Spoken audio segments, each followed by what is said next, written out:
Okay, roll number 2. Present, sir. 3, Present, sir. 4, Present, sir. 5, Present, sir. 6.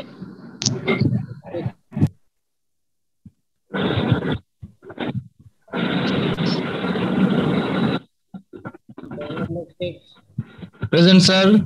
7, 8, Present, sir. 9, Yes, sir. Roll 9. 10, Yes, sir. Roll 10.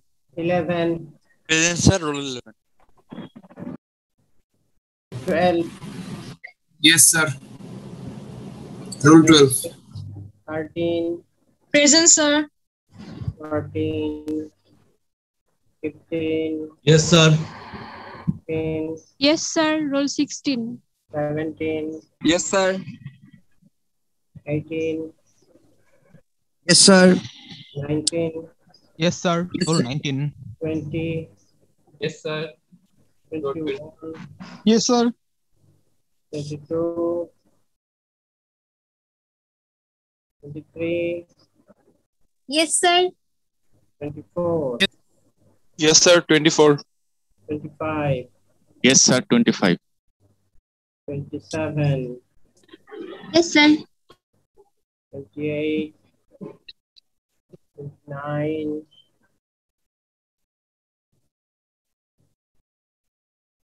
30, Yes, sir. 30. 31, Yes, sir. 31. 33, Yes, sir. 33. 34, Yes, sir. Roll 34. 35, 35, 36, Yes, sir. 36. 37, Yes, sir. 38, The 37 present. okay, 38, Present, sir. 39, Yes, sir. 39 present. 40, Yes, sir. 41, Yes, sir. 2, Yes, sir. 42. 4, 44, 45, 46, Yes, sir. 46. 47, Present, sir. 47. 48, Yes, sir. 48. 39, Yes, sir. 49. 50,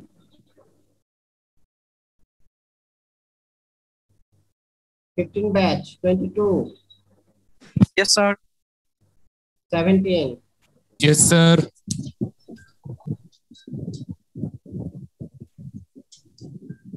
13 batch, Sir, 6. 13 batch, 29,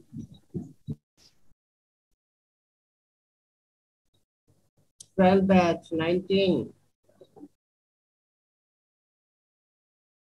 12 batch, 19. বাকি আছে কেউ?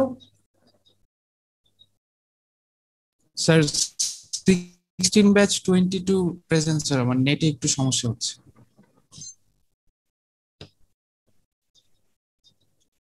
15 কত batch? 16 batch, 22. Yes, sir. 16 batch 22. হ্যাঁ ঠিক আছে।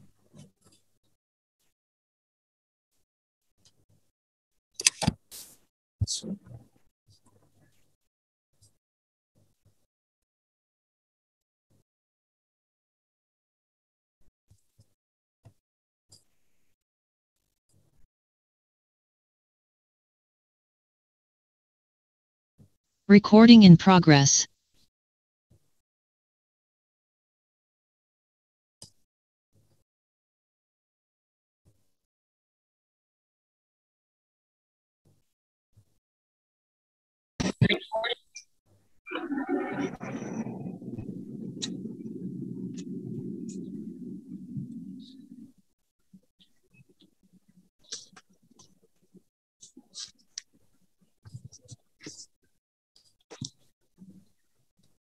দেখা যায়? জি sir.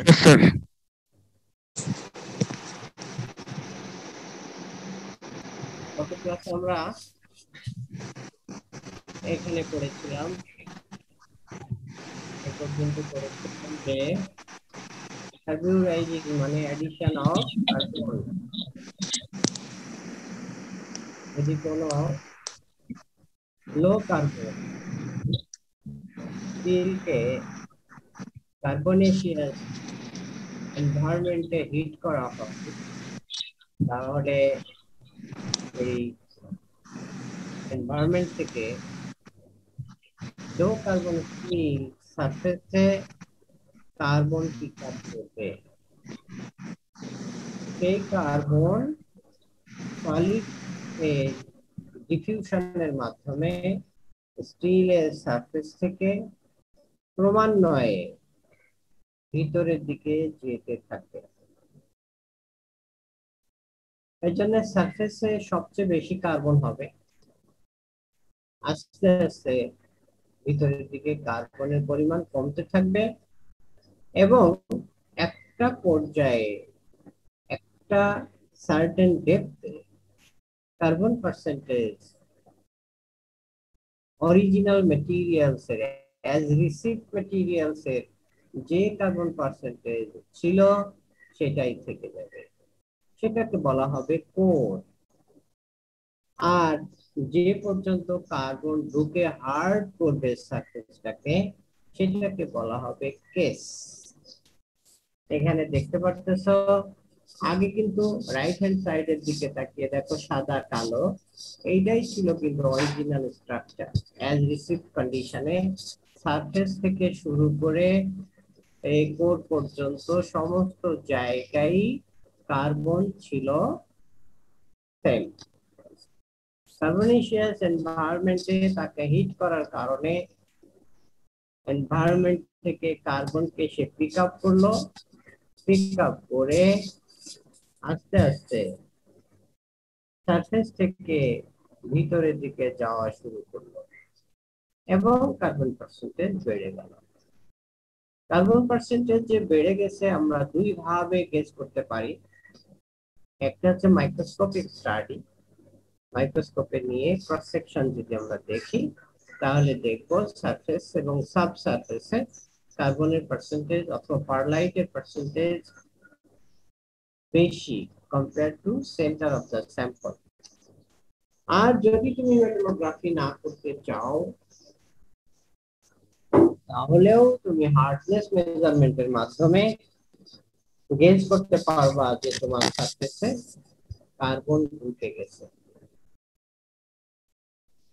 আমরা এখানে দুইটাই দেখিয়েছি, দেখো মাইক্রোস্ট্রাকচার এই জায়গায় সাদা নাই, আস্তে আস্তে সাদা দেখা যাচ্ছে, তার মানে ফেরাইট। সাদাটা হচ্ছে ফেরাইট, আস্তে আস্তে যত ভিতরে যাওয়া হচ্ছে এখান থেকে বলা যেতে পারে এখান থেকে ডান দিকে, এখান থেকে ডান দিকে এটা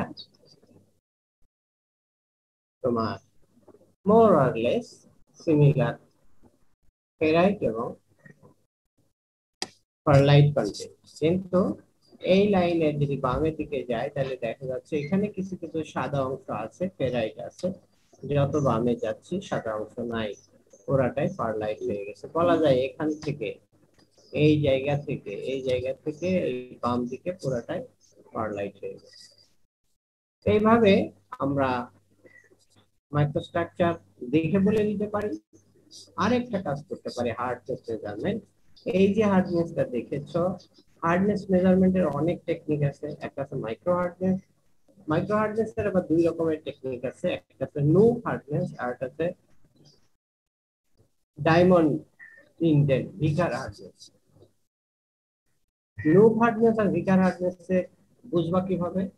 যদি ইনডেন্টেশন যেটা তৈরি হবে সেই ইনডেন্টেশনের একটা সাইড অনেক বেশি লম্বা হয় compare to other side, other diagonal length, তাহলে সেটা নো মেথডে করা হয়েছে।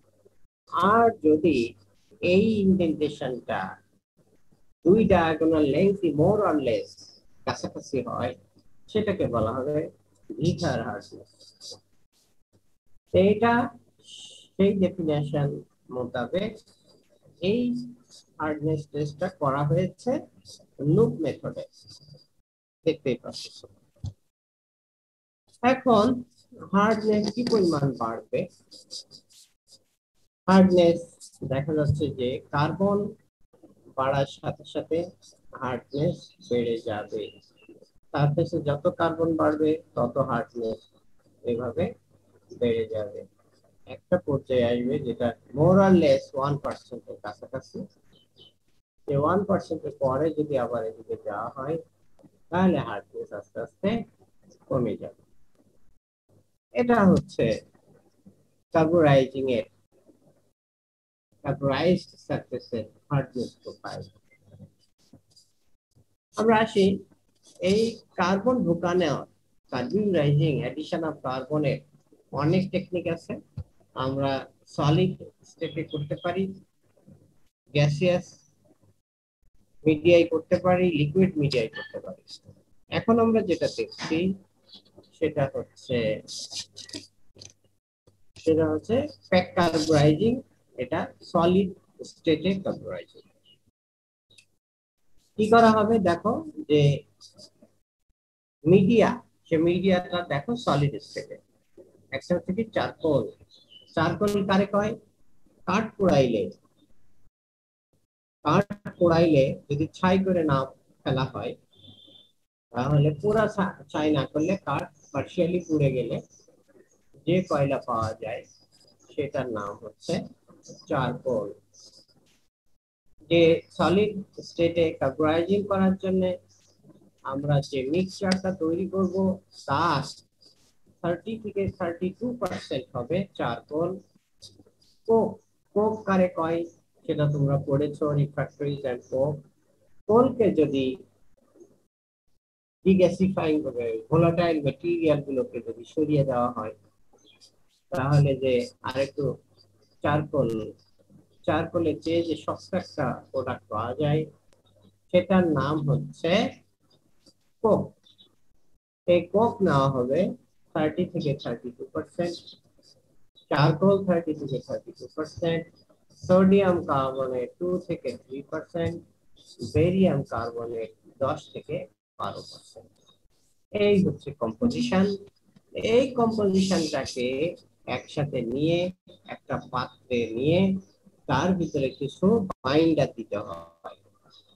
মোলাসেস, তোমরা নাম ঝোলা গুড়, খেজুরের ঝোলা গুড়, আখের ঝোলা গুড় যেটাই বলো, সেই গুড়টাকে বাইন্ডার হিসেবে ব্যবহার করা হয়। এই প্রপোর্শনে একসাথে একটা পাত্রে নিয়ে তার ভিতরে কিছু পরিমাণ গুড় দিয়ে দেওয়া হয়, মোলাসেস ছোলা গুড় দিয়ে মাখানো হয় একসাথে।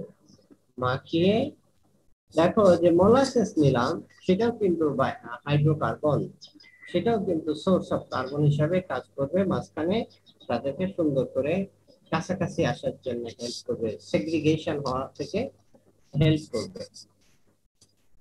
আদারওয়াইজ যেটা হবে, বেরিয়াম কার্বনেট, সোডিয়াম কার্বনেট কিন্তু পাউডার, এই পাউডার কিন্তু সেগ্রিগেটেড হয়ে আলাদা হয়ে অন্য জায়গায় চলে যাবে।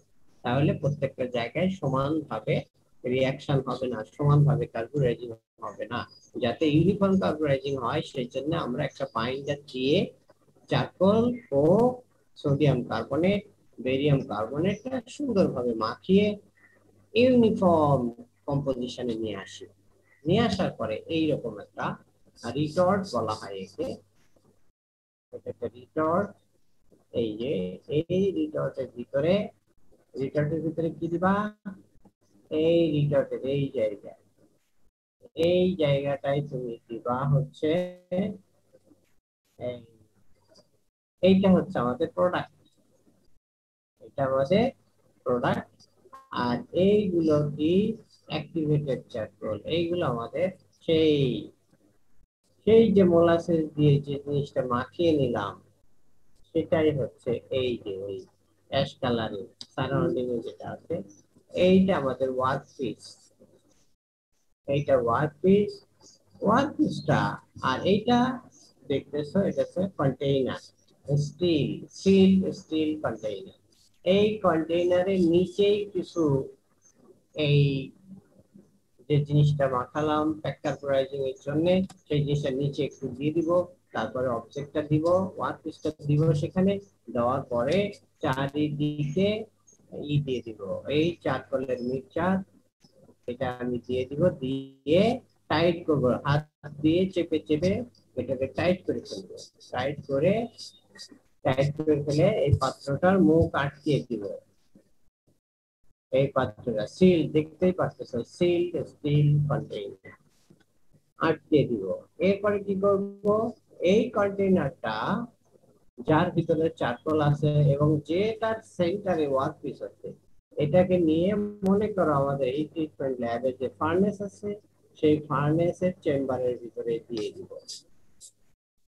ফার্নেসের চেম্বারের ভিতরে দিলাম এবং ফার্নেস অন করে দিলাম।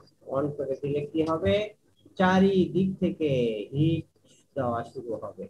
চারিদিক থেকে হিট যখন দেওয়া শুরু হবে, এটা হিটেড হয়ে যাবে 800-900 degree centigrade, depending on your calculation, your prefixed যে প্যারামিটার, সেই প্যারামিটার অনুযায়ী টেম্পারেচারটা ফিক্স করে দিয়ে আমরা এটাকে হিট করব এবং সার্টেন টাইমে, এটাও ক্যালকুলেশন তোমাকে আগেই করে নিতে হবে, কত টেম্পারেচারে দিব, কতক্ষণ রাখবো, সেটা তোমাকে আগে করে নিতে হবে। সেই টেম্পারেচারে উঠানোর পর সার্টেন সেই ফিক্সড টেম্পারেচার পর্যন্ত ধরে রাখবো। ধরে রাখলে এখন কি হবে, যেটা হবে দেখো, এটা আমাদের ওয়ার্কপিস। সেই ওয়ার্কপিসের চারিদিকে যেহেতু মোলাসেসের ভিতরে কার্বন, চারকোলের কার্বন, কোকের ভিতরেও কার্বন, প্রচুর পরিমাণে কার্বন, সেই কার্বন থেকে কার্বন বেরিয়ে আসবে। কোন মেকানিজমে আসবে সেটা আমরা পরে হিসাব করতেছি। কার্বন বেরিয়ে আসবে, বেরিয়ে এসে এই ওয়ার্কপিসের সারফেসে জমা হবে। আর তোমরা জানো আয়রনের প্রতি কার্বনের affinity is very very high. আর সেই অ্যাফিনিটির কারণে চারিদিকে সারফেসের গায়ের উপরে যে কার্বন থাকবে, সেই কার্বন সারফেসে রিয়াকশন করে ফেলবে, সারফেসে রিয়াকশন করে সিমেন্টাইট তৈরি করবে। সিমেন্টাইট তৈরি করা মানে পারলাইট, ফেরাইট আগে ছিল, এখন সিমেন্টাইট তৈরি হলো। তাহলে ক্রমান্বয়ে ফেরাইট এবং সিমেন্টাইট মিলে পারলাইট তৈরি করবে। এখন সারফেস থেকে একটু নিচেই যদি যাও, সেখানে দেখবা কার্বনের পরিমাণ অনেক কম। তখন এই কার্বন, উপর থেকে এই কার্বন যখন সব সারফেসে সব সব পারলাইট হয়ে গেছে, তখন কার্বন আস্তে আস্তে ভিতরে ঢোকা শুরু করবে। আস্তে আস্তে ভিতরে যখন ঢোকা শুরু করবে, ভিতরে লেয়ারেও পারলাইটের পরিমাণ বেড়ে যাবে, সিমেন্টাইটের পরিমাণ বেড়ে যাবে। সিমেন্টাইটের পরিমাণ বেড়ে যাওয়া মানেই হচ্ছে লো কার্বন স্টিলের ভিতরে পারলাইটের পরিমাণ বেড়ে যাওয়া। এইভাবে বেড়ে যাবে, বেড়ে গেলে এই যে ডান দিকে একটা গোল সার্কেল দেখতেছো, আউটার লেয়ার অ্যাশ কালার, ভিতরের লেয়ার সাদা কালার। এই লো কার্বনটাই হচ্ছে তোমার অ্যাজ রিসিভ কন্ডিশনে যে কার্বন পার্সেন্টেজ ছিল সেইটা, এটাকে বলা হচ্ছে কোর। আর যে পর্যন্ত কার্বন এসে তার কার্বন পার্সেন্টেজ চেঞ্জ করে দিল, সেটাকে বলা হচ্ছে কেস। এখানে একটা জিনিস খেয়াল রাখবা, এটা টোটালটাই কেস, কিন্তু কোন জায়গায় কার্বন পার্সেন্টেজ সেম না। এই আউটার লেয়ারে একরকম কার্বন পার্সেন্টেজ, মাঝে আর একরকম কার্বন, যত আস্তে আস্তে ভিতরের দিকে যেতে থাকবা কার্বন পার্সেন্টেজ চেঞ্জ হয়ে যাবে এবং এক সময় আমরা যেটা পাবো সেটা হচ্ছে অ্যাজ রিসিভড কন্ডিশনে যে মেটেরিয়াল নিয়েছিলাম তারই সেই কার্বন পার্সেন্টেজ। আগেও আমি বলেছি, এখনো আবার বলছি, সেটা হচ্ছে যে এই যে অরিজিনাল কার্বন পার্সেন্টেজ যেখানে থাকবে পাওয়া যাবে, সেটাকে সেখান থেকে সেন্টার পর্যন্ত বা পুরাটাকে আমরা বলবো কেস, সরি কোর। আর যেখানে কার্বন পার্সেন্টেজ বেড়ে গেল সেটাকে আমরা বলবো তোমার হচ্ছে কোর, এটাকে বলবো কোর। এই আরিফ,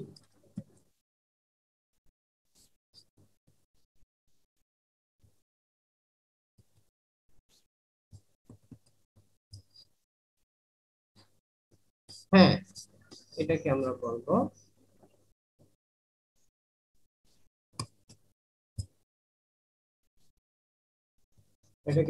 কোর, আর বাইরেটাকে বলবো কেস। আসো এবার কিভাবে এই ঘটনাটা ঘটে সেটা আমরা দেখে নেই।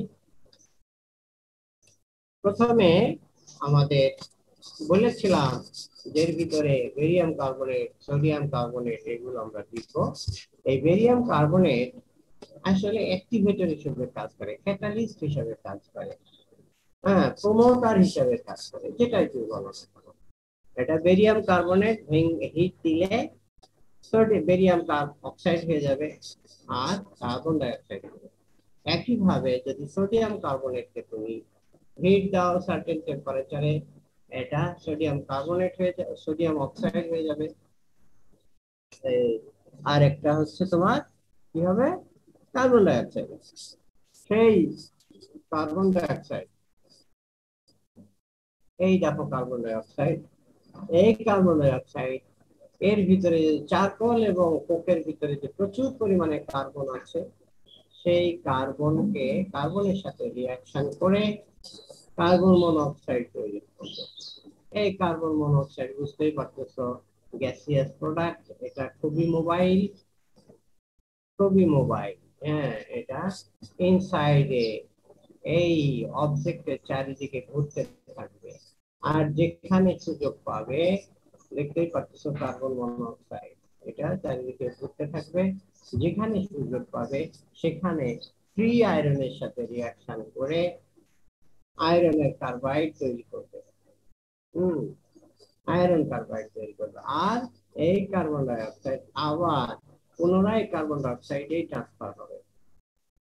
এই কার্বন ডাই অক্সাইড আবার চলে যাবে গিয়ে চারকোল এবং কোকের সাথে রিঅ্যাকশন করে কার্বন মনোক্সাইড হয়ে ফেরত আসবে। ফেরত এসে আবার এই ঘটনাটা ঘটাইতে থাকবে এবং এটা চলতেই থাকবে, এই প্রসেসটা চলমান থাকবে, অনেকক্ষণ যাবত চলমান থাকবে এবং আলটিমেটলি আমরা যে জিনিসটা পাবো, সারফেসে দেখতে পাচ্ছ, সারফেসে কার্বন পার্সেন্টেজ এখানে অনেক বেড়ে গেছে, এখানে একটু দেখতেছো কিছু কিছু সিমেন্টাইট নেটওয়ার্কও চলে এসেছে, আর এদিকে যত যাবা আস্তে আস্তে এখানে 100% পারলাইট, তারপরে দেখো কার্বন পার্সেন্টেজ কমে যাচ্ছে, সাদার পরিমাণ বেড়ে যাচ্ছে, এবং আমরা বলা যায় যে এই পর্যন্ত হচ্ছে কেস, এই পর্যন্ত, এখান থেকে এই পর্যন্ত কার্বন পার্সেন্টেজ চেঞ্জ হয়ে গেছে। তারপরে এখান থেকে এইটুকু দেখা যাচ্ছে যত ভিতরে যাচ্ছি কার্বন পার্সেন্টেজ আর চেঞ্জ হচ্ছে না, একই রকমের থেকে যাচ্ছে। তাহলে আমরা ওই ডেফিনেশন অনুযায়ী আমরা এখান থেকে এইটুকু বলবো কেস, আর এখান থেকে ডান দিকে যত থাকবে পুরোটাকে বলবো কোর।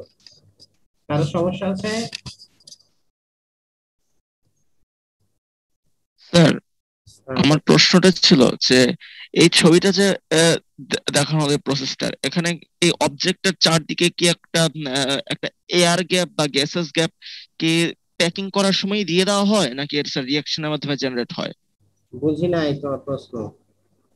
স্যার এখানে এই ছবিটা দেখা যাচ্ছে যে অবজেক্টটাকে দেওয়া হচ্ছে, সেটা চারদিকে একটা কার্বন মনোক্সাইড কার্বন ডাইঅক্সাইডের গ্যাসেস লেয়ার ঘুরে বেড়াচ্ছে। এটা কি অ্যাকচুয়ালি স্যার একটা ফিজিক্যাল এয়ার গ্যাপ, নাকি জাস্ট হ্যাঁ, বোঝানোর জন্য? এটা ফিজিক্যাল এয়ার গ্যাপ। এটা হচ্ছে যে তুমি যতই টাইট করো না কেন, যে চারকোল এবং কোক এর ভিতরে মোলাসেস দিয়েছো, বেরিয়াম কার্বনেট আর সোডিয়াম কার্বনেট দিয়েছো, এটা যতই টাইট করো না কেন, তোমাদের পাউডার মেটালার্জিতে হয়ে পড়ার কথা যে যতই প্যাকিং করো, পাউডার মেটালার্জির মেইন প্রবলেম হচ্ছে ডিফেক্ট, সেটা হিপই বলো, হট আইসোস্ট্যাটিক প্রেসার বলো, আর এমনি শুধু সিম্পল আইসোস্ট্যাটিক প্রেসারই বলো, যাই দাও না কেন, এটাকে 100% মেটেরিয়ালস এর ভিতরে যেরকম space free, interstitial space free, মানে কখনোই কোনো একটা কম্পোনেন্ট বানানো পাউডার মেটালার্জির মাধ্যমে সম্ভব হয় না, তার ভিতরে পোরোসিটি থেকেই যায়। আর ওখানে তো মেটালিক জিনিস, সেটাই পোরোসিটি থেকে যাচ্ছে, আর এটা আমরা বানাচ্ছি কয়লা দিয়ে। কয়লা ইটসেলফ কয়লা ইটসেলফ যদি ডেনসিটি মাপো, তোমাদের কোক এবং কোল অ্যানালাইসিসে পড়ানোর কথা, যে ডেনসিটি দেখা যায় যে অ্যাপারেন্ট ডেনসিটি অফ কোল দেখা যায় 1.34 এর মতো হয়, কিন্তু কার্বনের কিন্তু ডেনসিটি হচ্ছে 1.8 এর উপরে।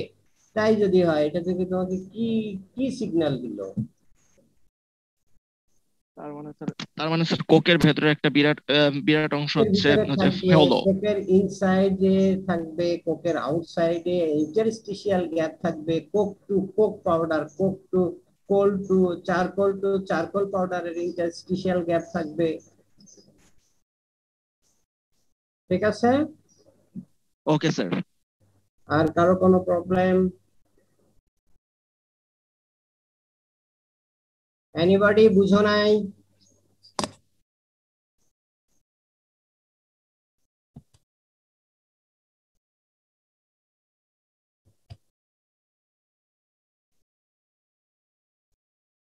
আসো আমরা ব্যাক কার্বোরাইজিং যেটা করলাম সেটা কি অবস্থা। Back carburising very good, no problem.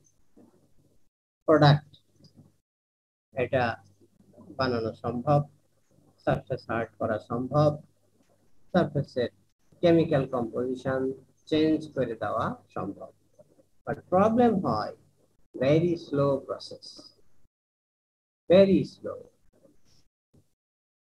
অনেক সময় লেগে যায়। তাতে করে যদি মাস প্রোডাকশন চাও তাহলে সম্ভব হয় না। তারপরে আরেকটা সমস্যা হয়, সেটা হচ্ছে যে এই যে ইনগ্রেডিয়েন্ট গুলো নিয়ে তৈরি করা, এটাও কিন্তু ডিফিকাল্ট একটা ব্যাপার, টাইম কনজিউমিং ব্যাপার। কোক নিবা, চারকোল নিবা, সেগুলোরে ভাঙবা, তারপরে বেরিয়াম কার্বনেট, সোডিয়াম কার্বনেট এগুলো নিয়ে মোলাসেস দিয়ে মাখাবা, এটা কিন্তু ম্যানুয়াল অপারেশন। হ্যাঁ, সময় লেগে যায়, অনেক সময় লেগে যায়। সেটার কারণে স্লো হয়। আরেকটা জিনিস হচ্ছে, যখন তুমি কন্টেইনারের ভিতরে এই জিনিসগুলো ঢুকিয়ে দিলে, দেওয়ার পরে প্রথমে কিন্তু কি ছিল, প্রথমে ম্যাক্সিমাম পার্সেন্টেজে কার্বন ছিল, তারপরে আস্তে আস্তে কার্বন যত কার্বন ডাইঅক্সাইড হয়ে, পরবর্তীতে কার্বন মনোক্সাইড হয়ে, ফাইনাল স্টেজে সিমেন্টাইট হয়ে আয়রনের ভিতরে ঢুকে যাচ্ছে, তত কিন্তু কার্বনের কনসেন্ট্রেশন কমে যাচ্ছে অ্যারাউন্ড দা স্টিল অবজেক্ট। যত কনসেন্ট্রেশন কমে যাবে, তোমরা জানো ফিক্সের লয়ে, ডিফিউশনের ফিক্সের লয়ে, যত কনসেন্ট্রেশন কমে যাবে তত প্রসেসটা স্লো হয়ে যাবে। এখন তোমার পক্ষে সম্ভব হবে না যে ঠিক আছে কনসেন্ট্রেশন কমে গেছে, আমি এটারে আবার নতুন করে কিছু চারকোল দিয়ে দেই, এটা কিন্তু সম্ভব হবে না। কারণ এটা ঢুকাইতে হইলে তোমাকে কি করতে হবে, ওই বক্সটাকে ঠান্ডা করতে হবে, ওই বক্সটাকে বাইরে নিয়ে আসতে হবে, বাইরে নিয়ে আসার পর বক্সটা খুলতে হবে, খোলার পর এটা দিতে হবে, আবার টাইট করতে হবে, আবার হিট করতে হবে। ইম্পসিবল, সম্ভব হয় না। এই জন্য বলা হচ্ছে গ্যাস প্যাক কার্বোরাইজিং বা solid state carburising is very good process but very slow.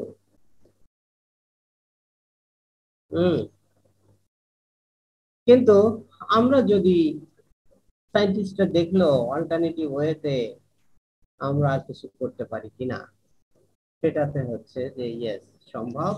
আমরা যদি গ্যাস কার্বোরাইজিং করি, সেই গ্যাস কিন্তু তার কেমিক্যাল কম্পোজিশন ফিক্সড। যত, ফর এক্সাম্পল মিথেন, একটা মিথেন গ্যাসের সিলিন্ডার আছে, সেই সিলিন্ডার হচ্ছে সোর্স আমাদের, সেই সিলিন্ডার থেকে যত গ্যাস বেরোবে সবসময় কিন্তু মিথেনের কেমিক্যাল কম্পোজিশন নিয়েই বেরোবে। তার মানে সবসময় সে very very strong in terms of carbon content. ফলে আমরা আশা করতে পারি যে সেখানে কার্বোরাইজিংটা স্পিড আপ হবে, রেট অফ কার্বোরাইজিং বেড়ে যাবে, যেহেতু কন্টিনিউয়াস সাপ্লাই থাকবে। হ্যাঁ, হাই কার্বন ইনক্রিজ রেট হবে। কিন্তু যত দেখতেছো সহজ, এই করেই কিন্তু আমরা এনভায়রনমেন্টটাকে শেষ করে ফেলেছি। ভালো ভালো ভালো, হাই রেট, হ্যাঁ, এইসব করতে গিয়েই আমরা এনভায়রনমেন্টটাকে শেষ করেছি। এখনো করে যাচ্ছি।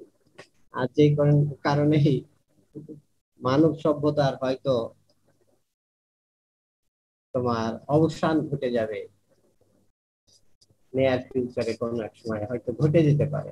যাই হোক, তো কেন এটা আমরা এনভায়রনমেন্ট শেষ করছি? দেখো যে আজকে আমাদের বাইসাইকেলের কথা চিন্তা করো, বাইসাইকেলের জায়গায় মোটরসাইকেল, মোটরসাইকেলের জায়গায় গাড়ি, সব কিন্তু সুবিধা পাওয়ার জন্য। কিন্তু অসুবিধা যেটা হচ্ছে, বাইসাইকেল আমরা চড়েছি, আমাদের ফিজিক্যাল লেবার হয়েছে, এক্সারসাইজ হয়েছে, আমরা পরিষ্কার এনভায়রনমেন্ট পেয়েছি, হ্যাঁ, পলিউশন কম হয়েছে, ডবল বেনিফিট।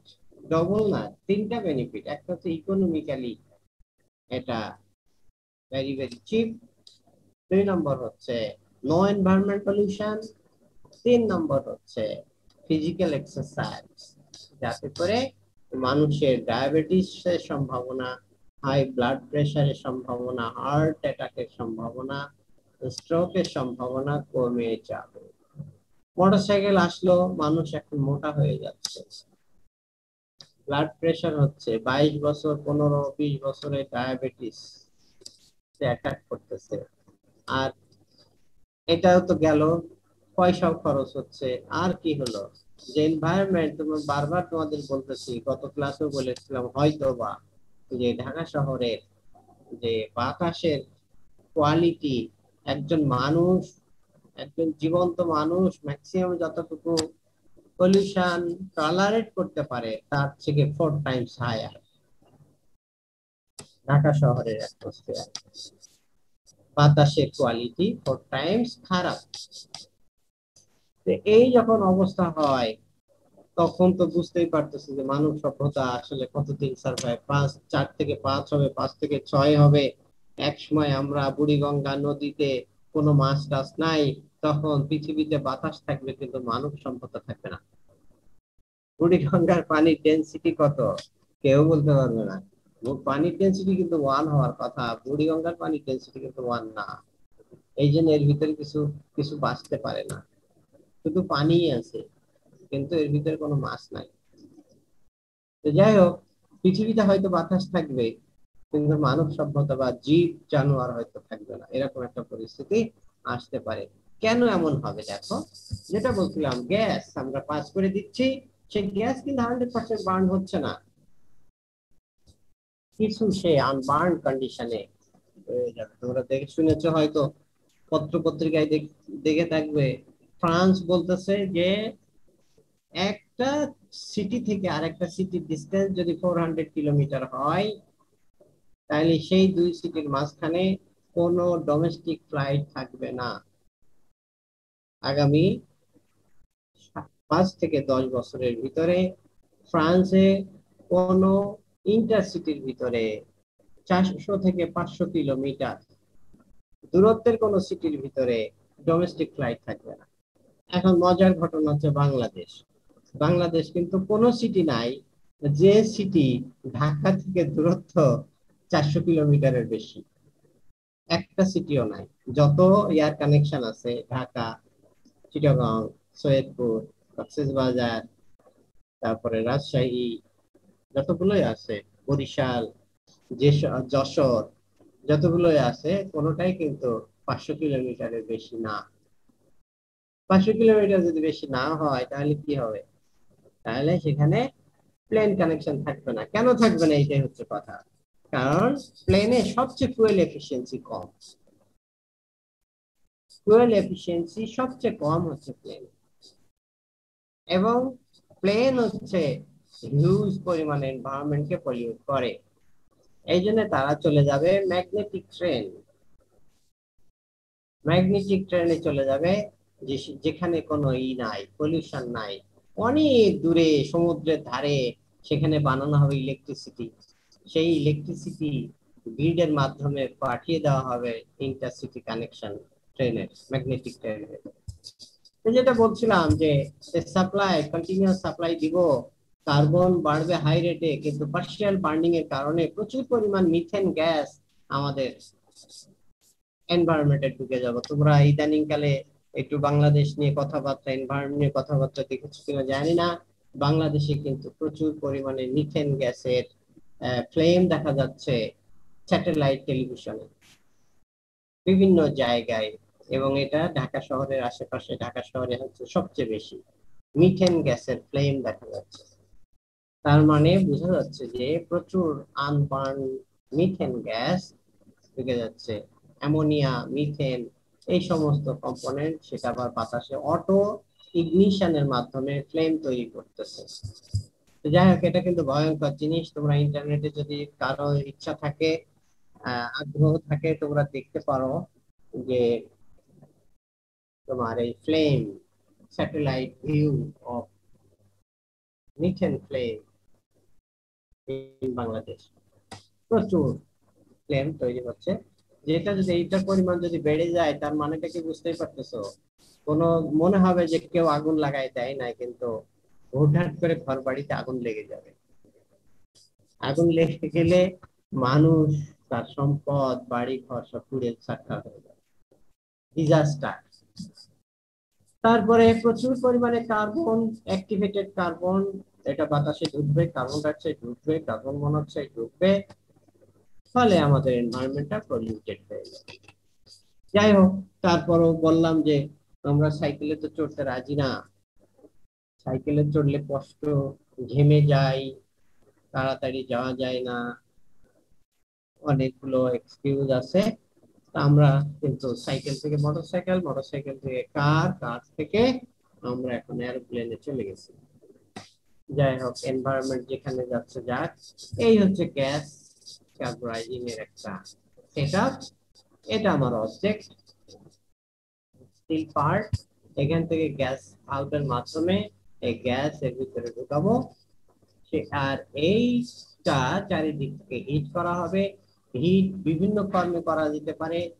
এইদিকে আবার গ্যাস বার্নার দিয়ে তুমি এই রিটর্নটাকে হিট করতে পারো, অথবা ইনসাইডে ইলেকট্রিক্যাল কয়েলের মাধ্যমে তাকে হিট করতে পারো। That is your choice. এর ভিতরে গ্যাস দেওয়ার সাথে সাথে যেটা হবে, মিথেন গ্যাসটা ক্র্যাকড হয়ে যাবে। একটা সার্টেন টেম্পারেচারে মিথেন গ্যাস ভেঙে যাবে, ভেঙে গিয়ে কার্বন হবে, হাইড্রোজেন হবে। সেই কার্বন এখানে পিক আপ করবে আমাদের স্টিল পার্টটা। তারপরে অন্য যে প্রোডাক্ট থাকবে, বাই প্রোডাক্ট অনেক কিছুই হবে এখানে। কার্বন ডাইঅক্সাইড হবে, কার্বন মনোক্সাইড হবে, তারপরে তোমার হাইড্রোজেন হবে, কিছু ময়েশ্চার দিয়ে সেটা পানি হবে।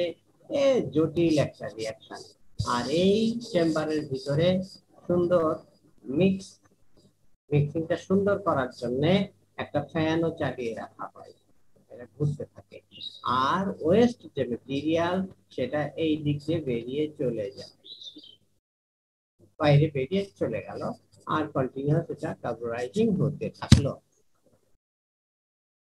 হ্যাঁ, আমি যত সহজ কথায় সহজ ভাবে বললাম, ব্যাপারটা এত সহজ না, ভেরি কমপ্লেক্স একটা মেকানিজম, ভেরি কমপ্লেক্স মেকানিজম। আমি মাস্টার্স করেছিলাম এই টেকনিকে, তোমরা জানো কি জানি না। বাংলাদেশে কিন্তু এই গ্যাস ডিকার্বোরাইজিং এর টেকনিক এমএমই ডিপার্টমেন্ট 1978 সাল 77 সাল এই দিকে কিন্তু বাংলাদেশের যে গ্যাস দিয়ে যে কার্বোরাইজিং করা যায়, স্টিল পার্টকে হার্ড করা যায় সারফেস, এই টেকনিক কিন্তু আমাদের এমএমই ডিপার্টমেন্ট 77 78 এর দিকে এইটা, এই তথ্য বাংলাদেশকে দিতে পারে, এবং এটার উপর প্রচুর কাজ করে এমএমই ডিপার্টমেন্ট। এখন কিন্তু সারা বাংলাদেশে অনেক ছোটখাটো ফ্যাক্টরিতে এই মিথেন গ্যাসকে ব্যবহার করে কার্বোরাইজিং করে, যাই হোক, কোয়ালিটি কন্ট্রোল হয় না, কারণ সেই জ্ঞান তাদের নাই। র মেটেরিয়ালস এর ইনিশিয়াল কেমিক্যাল কম্পোজিশন তাদের জানা থাকে না, সবকিছু মিলে কোয়ালিটি কন্ট্রোল অত হয় না, বাট কার্বোরাইজিং কন্টিনিউয়াস হয়ে যাচ্ছে বাংলাদেশে, যেটার উদ্যোক্তা এমএমই ডিপার্টমেন্ট ছিল। যাই হোক, এখানে যত সহজ কথা সহজভাবে বললাম, ব্যাপারটা অত সহজ না, এটা একটা জটিল জিনিস। এখানে অনেক রকমের এন্ডোথার্মিক রিয়াকশন ঘটাতে হয়, এক্সোথার্মিক। আর তোমরা জানো, মিথেন যখন ভেঙে যায় কার্বন এবং হাইড্রোজেন হয়, কার্বন যখন কার্বন ডাইঅক্সাইড হয়, সেটা কিন্তু এক্সোথার্মিক রিয়াকশন। এটা আনকন্ট্রোল হয়ে যেতে পারে, এই জন্য এন্ডোথার্মিক কিছু এজেন্টের ভিতরে আলটিমেটলি ঢুকাইতে হয়, যেটা কার্বন মনোক্সাইড হতে পারে। অনেক সময় দেখা যায় যে আনকন্ট্রোল কার্বোরাইজিং হয়ে যেতে পারে, শুধু সারফেসে ভেরি ভেরি হাই কার্বন হয়ে গেল, সময় পেল না, ফলে সারফেস লেয়ারে একটা টোটালটাই সিমেন্টাইট হয়ে গেল। এই জন্য সময় কিছু দেওয়ার জন্য আবার কিছু ডিকার্বোরাইজিং এলিমেন্টও ওর ভিতরে ঢুকিয়ে দেওয়া হয়। এই সব কিছু মিলিয়ে এটা জিনিসটা আসলে অতটা সহজ না, বেশ জটিল জিনিস। তো ইন্ডাস্ট্রিয়ালি এগুলো ভায়াবল করা সম্ভব। এই হচ্ছে আমি আমি মাস্টার্স করেছিলাম এইরকম একটা টোটাল ফার্নেস, একদম টোটাল ফার্নেস, যেটাতে আমরা পরবর্তীতে লক্ষ লক্ষ টাকা কার্বোরাইজিং করে ইন্ডাস্ট্রিয়াল প্রোডাক্টকে হিট ট্রিটমেন্ট করে আমরা মানুষকে বাংলাদেশ ইন্ডাস্ট্রিতে দিয়েছি। এই পুরা চুলা আমি নিজে ডিজাইন করেছিলাম, আমি আর মোহর আলী স্যার আমার সুপারভাইজার ছিলেন। সেই চুলা পুরা ডিজাইন করে আন্ডারগ্রাউন্ড দিয়ে গ্যাস কানেকশন এখানে দিয়ে, তোমরাও এখন থিসিস করতেছো, প্রজেক্ট করতেছো, আমরাও প্রজেক্ট করেছি। আজকে থেকে কত সালের ঘটনা? আজকে থেকে তোমার 21 সাল, আরো 7 বছর আগে, 21 আর 7 28 বছর আগে। এখন আরো তোমাদের বেশি ভালো করে প্রজেক্ট করার দরকার ছিল, কিন্তু তোমরাও এখন প্রজেক্ট করতেছো, আমরাও প্রজেক্ট করে এসেছি। আমাদের প্রজেক্টটা দেখো কত সফিস্টিকেটেড, কত কমপ্লিকেটেড ছিল, কত ফিজিক্যাল লেবার দিতে হয়েছে। এই টোটাল একটা ফার্নেস, তার স্ট্যান্ড, তার ইনসাইড চেম্বার, গ্যাস ব্লোয়ার, এটা ওটা, তারপর হচ্ছে gas meter, gas flow meter, সবগুলো দোকানে দোকানে ঘুরে গিয়ে নিয়ে আসতে হয়েছে, নিয়ে সেগুলো লাগিয়ে ট্রায়াল দিতে হয়েছে।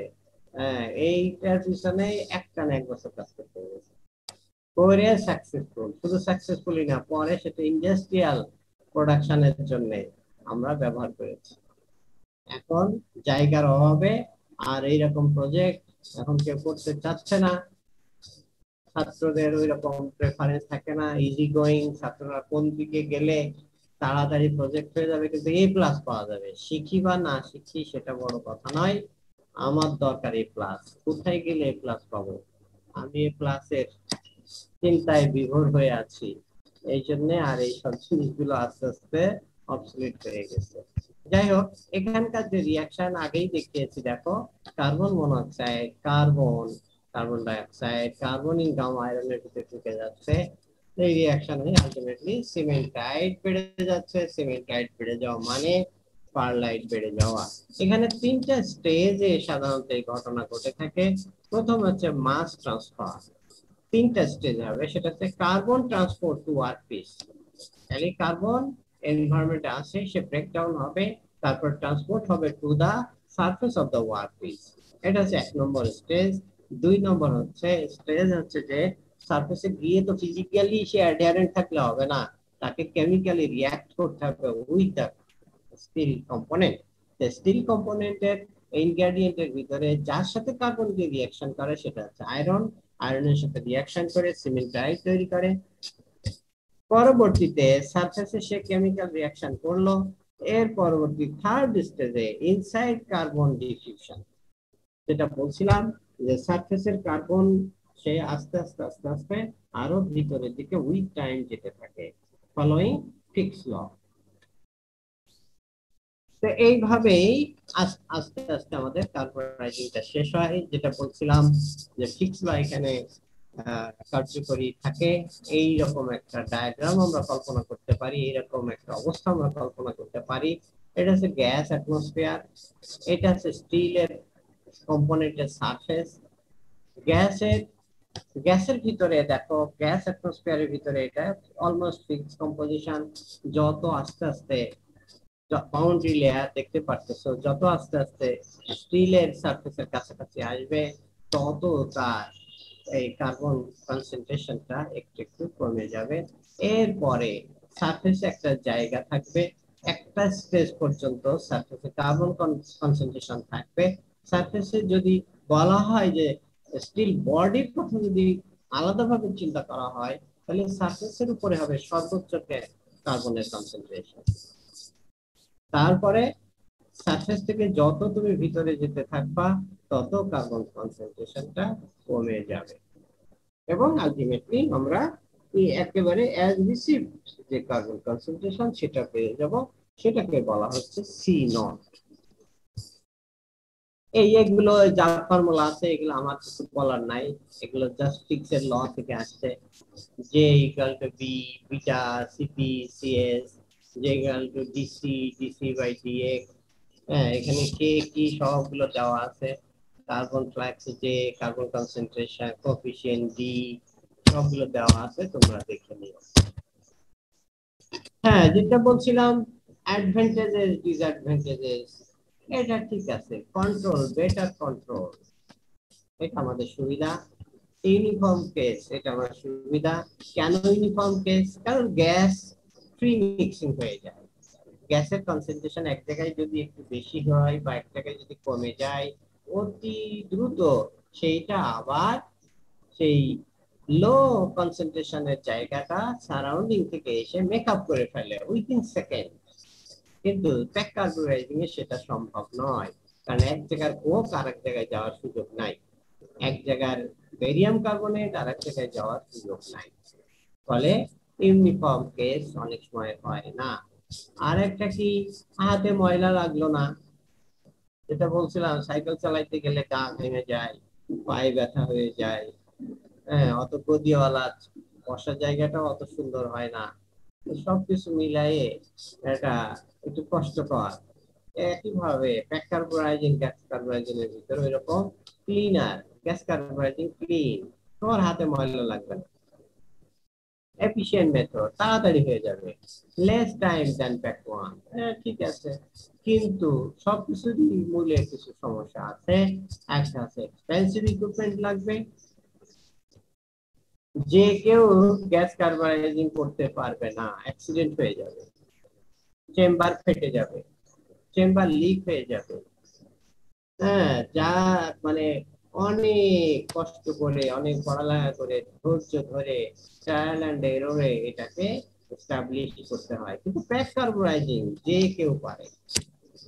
সাইকেল চালানো, মোটরসাইকেল চালানোর মতো অবস্থা আর কি, যে কেউই সাইকেল একটুখানি চালাইতে পারে, কিন্তু মোটরসাইকেল চালানো কিন্তু সাইকেল চালানো একটু ডিফিকাল্ট, যেহেতু স্পিড বেশি, অল্প সময়ে অনেক দ্রুত কন্ট্রোলে যেতে হয়, অনেক ক্লোজ কন্ট্রোল লাগে।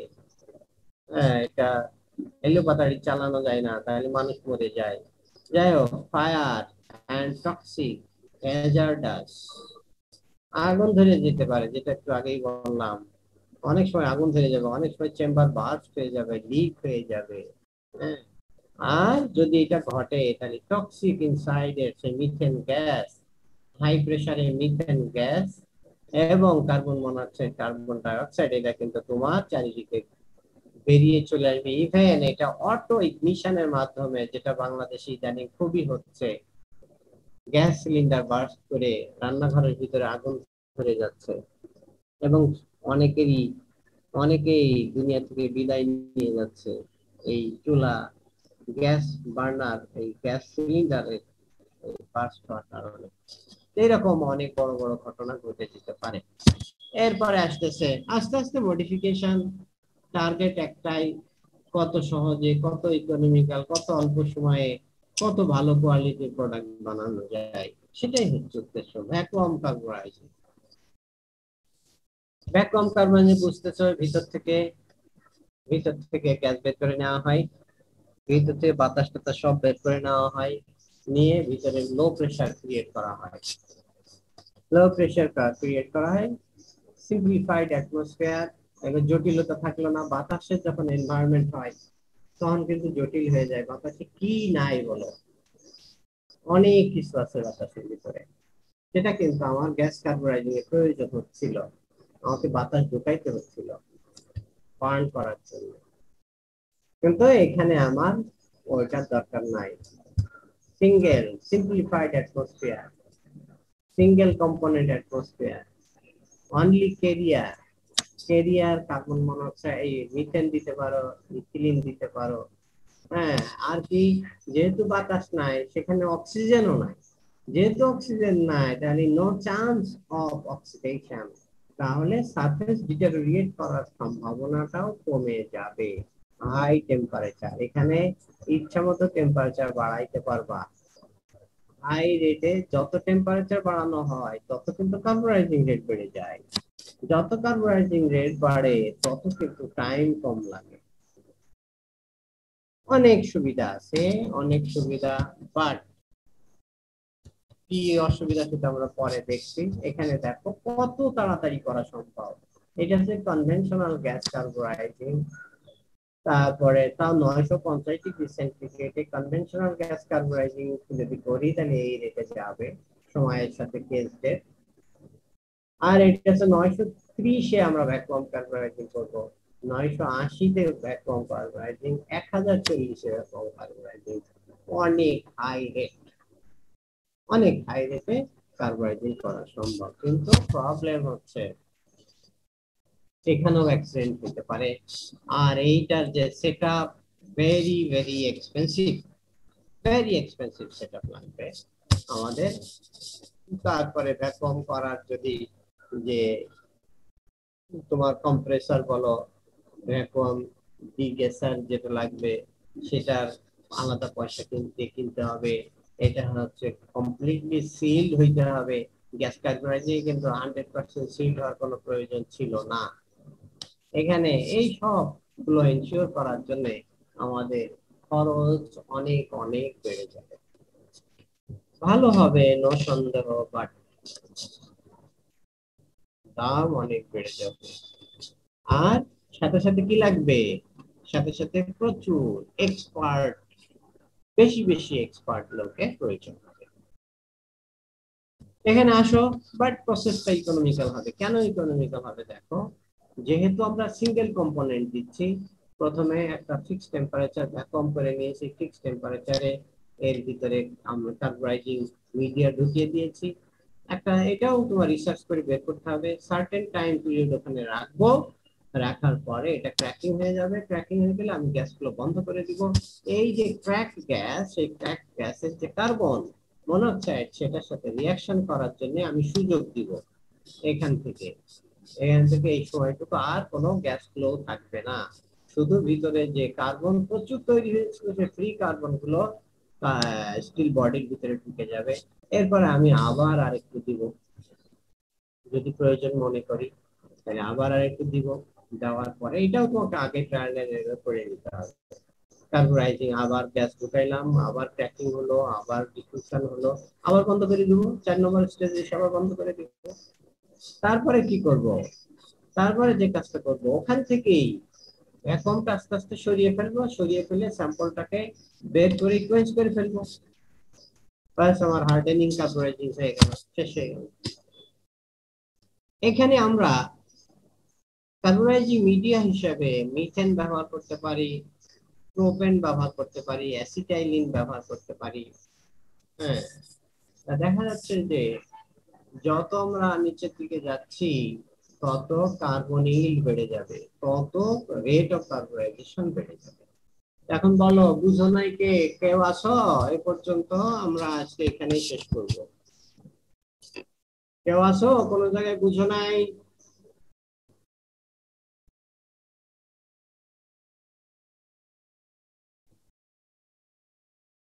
এনিবডি? ওকে, মনে হচ্ছে সবাই বুঝেছো। হ্যাঁ, এইটাই আমরা আগামী ক্লাসে প্লাজমা কার্বোরাইজিং করব। আর প্লাজমা কার্বোরাইজিং উপরে যেটুকু আছে এটা ভ্যাকুয়াম কার্বোরাইজিং এর অংশ, যেটা আমরা আগেই বলে ফেলেছি। Vacuum carburising gas to required temperature এটাও বলেছি। 100% ডিসোসিয়েশন কুইকলি, অল্প সময়, যেহেতু সিঙ্গেল কম্পোনেন্ট থাকে, বাতাস থাকে না, বাতাস যেখানে যাবে সেটা জটিল করে ফেলবে। কিন্তু বাতাসের chemical composition very very complex, কি নাই এর ভিতরে। কিন্তু বাতাস ফ্রি যদি এনভায়রনমেন্টাল সিঙ্গেল কম্পোনেন্ট হয় তাহলে ডিসোসিয়েশনও কুইকলি হয়ে যায়, হাই কার্বন ফ্লো হয়, এবং কার্বন অল্প সময়ের ভিতরে very very minor time period এর ভিতরেই সারফেসের কার্বন পার্সেন্টেজ 1.3% হয়ে যায়। হ্যাঁ, very high in short time. তারপর বললাম যে এই যে 1.3% হয়ে গেল, এরপর যদি আমি কন্টিনিউ করতে থাকি তাহলে কি হবে? তাহলে উপরটা পুরোটা সিমেন্টাইট হয়ে যাবে। তো সিমেন্টাইট আমার দরকার নাই, এই জন্য আমি কিছুক্ষণ পরে আর গ্যাস ফ্লো করবো না। তাহলে কি হবে? টেম্পারেচার যদি হাই হয় এবং যদি ডিকার্বনাইজেশনের সম্ভাবনা না থাকে, তাহলে সারফেসের 1.3% কার্বন কি করবে? ভিতরের দিকে আস্তে আস্তে ডিফিউজ করে যাবে এবং সারফেসে 1.3% না হয়ে এটা 1.2, 1.1, তারপর 1%। এই কার্বন গুলো কোথায় যাবে? উড়ে যাবে না তো, এই কার্বন গুলো আস্তে আস্তে ভিতরে পেনিট্রেট করবে by means of solid state diffusion. এরপরে আর কি সুবিধা সেটাও বলে ফেলেছি। যেহেতু ভ্যাকুয়ামে কোনো তোমার সারফেস অক্সিজেন নাই, অক্সিডেশন নাই, যেহেতু ভেরি হাই মানে লো প্রেসার আছে, very high rate of carbon flow, ফলে অল্প সময়ে আমি এটা কার্বনাইজিং শেষ করে ফেলতে পারি। মানে গ্রেনের যে গ্রোথ, আমরা কিন্তু বারবার পড়ে এসেছি, যত গ্রেন সাইজ বড় হবে তত মেটেরিয়ালস এর কোয়ালিটি খারাপ হয়ে যাবে, সেই গ্রেন গ্রোথের সম্ভাবনা এখানে কমে যাবে। এই হচ্ছে আমাদের মোটামুটি গ্যাস কার্বনাইজিং, ভ্যাকুয়াম কার্বনাইজিং, প্যাক কার্বনাইজিং। কালকে আমরা এখন থেকে শুরু করব প্লাজমা কার্বনাইজিং। যদি কারো কিছু জানা থাকে জিজ্ঞেস করতে পারো।